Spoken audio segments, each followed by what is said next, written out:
कि देखी देखी उनका के मन तरसे ऊपर से कुछ कुछ हो रहा हो, उनका के मन तरसे ऊपर से कुछ कुछ हो रहा हो। या हमारे बाके हुस्न कहबू जाने तगब भटो रहा हो, या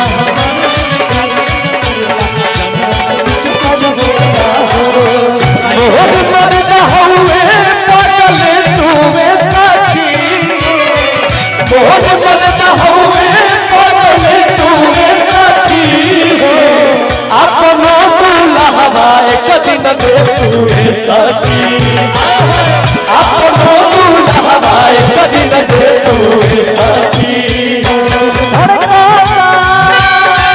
दिल धड़कता केहू के प्यार में, केहू के प्यार में, केहू के प्यार में, केहू के प्यार में।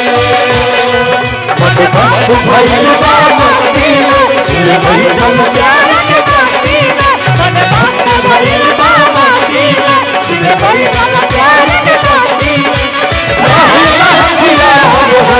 इंतजार में दिल धड़कता, दिल धड़कता केहू के प्यार में, केहू के प्यार में, केहू के प्यार में, केहू के प्यार में।